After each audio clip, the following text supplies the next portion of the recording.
আসামের এই মুখ্যমন্ত্রী হিমন্ত বিশ্ব শর্মা তার এই কথাটারে যারা হালকা নিচ্ছেন, আমি আজকে দিনে আরেকটা ভিডিও দিব পার্বত্য চট্টগ্রাম নিয়ে, এবং কুকিচিন নিয়ে, সেটা দেখে নিয়েন। ঘটনা সম্ভবত অনেক দূর গড়িয়ে গেছে।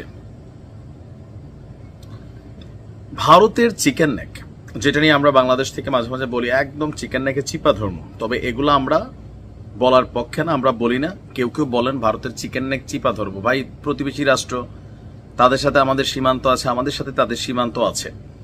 তবে বিজেপি সরকারের উপর আমরা বিভিন্ন সময় আমাদের ক্ষোভ প্রতিবাদ প্রকাশ করি, সেটা আলাদা। যাই হোক, এখন ভারতের দুর্বলতা হচ্ছে তাদের চিকেন নেক, এটা সবাই জানেন। কিন্তু বাংলাদেশেরও একটা না দুইটা চিকেন নেক আছে বলে দাবি করেছে আসামের যিনি মুখ্যমন্ত্রী আছেন হিমন্ত বিশ্ব শর্মা। তার বক্তব্য যে ভারতের একটি চিকেন নেক থাকলে বাংলাদেশের চিকেন নেক আছে দুইটি, এবং এই দুইটা কোন দুইটা এটাও সে একদম স্পষ্ট উল্লেখ করে দিয়েছেন। তার বক্তব্যের মাধ্যমে বাংলাদেশের ভৌগোলিক দুর্বলতার কথা সে সামনে নিয়ে এসে সে বলছে যে যারা ভারতের চিকেন নেক করিডোর নিয়ে নিয়মিত হুমকি দেয় তারা যেন এটাও মনে রাখে বাংলাদেশেরও দুটি চিকেন নেক রয়েছে, এবং দুটা আরো বেশি ভারতের চিকেন নেকের তুলনায় ঝুঁকিপূর্ণ। তো কোথায়?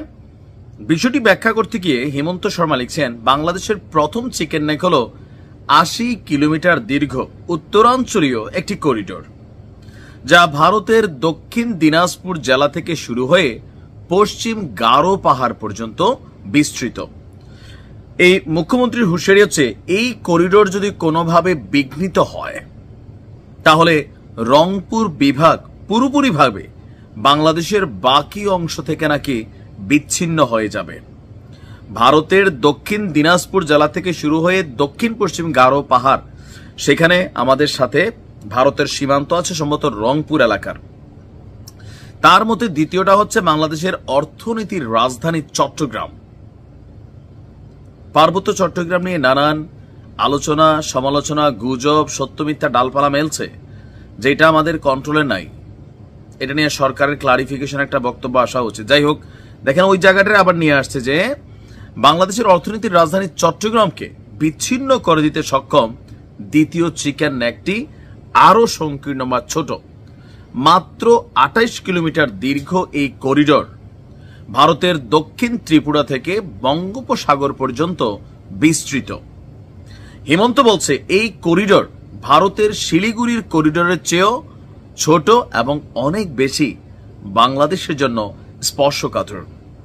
তার বক্তব্য যে আমি শুধু ভৌগোলিক সত্য তুলে ধরেছি, যা অনেকেই ভুলে যেতে পারেন। ভারতের শিলিগুড়ি করিডোরের মতন আমাদের প্রতিবেশী দেশও দুটি সরু করিডোর দিয়ে ঘেরা।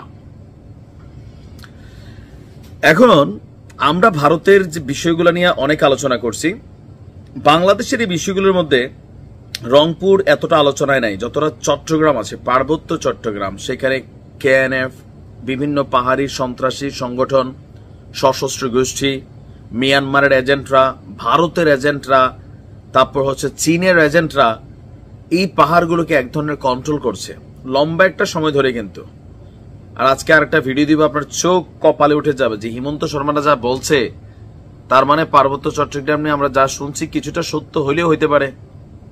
নয়তো এরা যখন কথা বলে আবার একই দিনে আরো একটা ঘটনা ঘটছে, আমি পরের ভিডিওতে দেখাচ্ছি কি ঘটছে। এই ভিডিও না দেখলে আপনি বুঝবেন না। এই বিষয়গুলো সরকারের মাথায় রাখা উচিত। নিরাপত্তা ব্যবস্থা অথবা সীমান্তে কাঁটাতারের বেড়া, যাই হোক, এখানে সিকিউরিটি ইস্যুটা স্ট্রং করা উচিত। ভালো থাকবেন। আসসালামু আলাইকুম।